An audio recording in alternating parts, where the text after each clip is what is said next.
We're going to experience a very interesting session, the roleplay of the fiery speeches of three American congresswomen, Alexandria Ocasio-Cortez, Rashida Tlaib, and Ilhan Omar. Alexandria Ocasio-Cortez, member of the U.S. House of Representatives from New York's 14th District.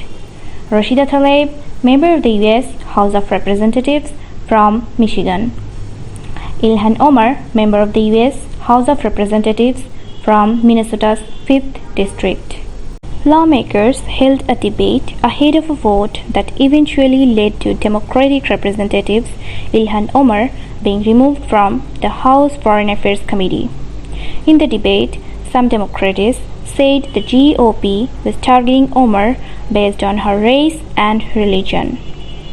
Some Republican lawmakers argued that Omar should not be in the committee based on past anti-Israel comments.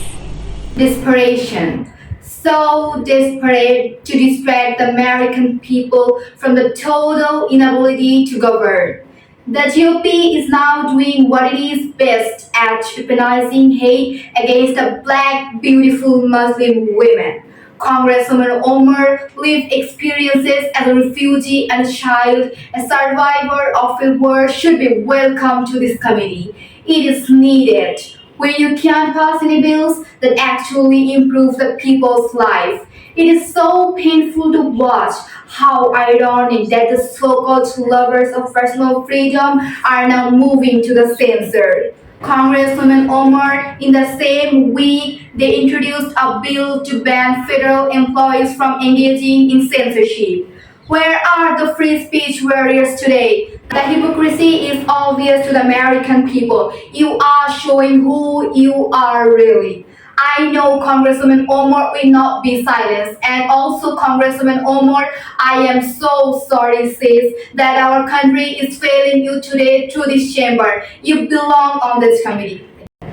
This debate today is about who gets to be an American. What opinions do you get to have, do you have to be counted as American? This is what this debate is about, Madam Speaker. There is this idea that you were a suspect if you were an immigrant or you were from certain parts of the world where a certain skin tone were a Muslim. It is no accident that member of the Republican Party accused that first black president Barack Obama of being a secret Muslim. It is no accident that the former President Donald Trump led a birther movement that falsely claimed that he was born in Kenya. Because to them, falsely labeling the first and only president of United States of America, a Muslim and an African immigrant, somehow made him less American. Well, I am Muslim, I am an immigrant, and interestingly from Africa. Is anyone surprised that I'm being targeted? Is anyone surprised that I'm somehow deemed unworthy to speak about American foreign policy, where that they see me as a powerful voice that needs to be silenced? Frankly, it is expected, because when you push power, power pushes back. I didn't come to Congress to be silent. I came to Congress to be their voice, and my leadership and voice will not be diminished. If I'm not this committee for one term, my voice will get louder and stronger, and my leadership will be celebrated around the world as it has been. So take your vote, we're not. I'm here to stay.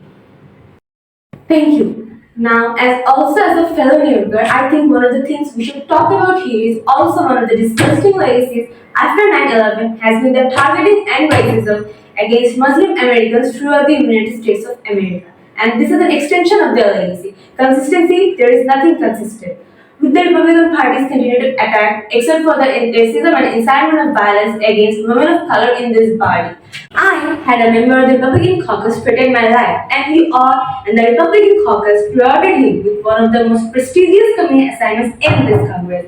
Don't tell me this is about consistency. Don't tell me that this is about a condemnation of anti-Semitic remarks when you have a member of the Republican caucus who has talked about Jimmy's space lasers and owned an entire amount of trolls and elevated her to some of the highest community assignments in this Congress. This is about targeting women of color in the United States of America. Don't tell me because I didn't get a single apology for my life was treated. Thank you.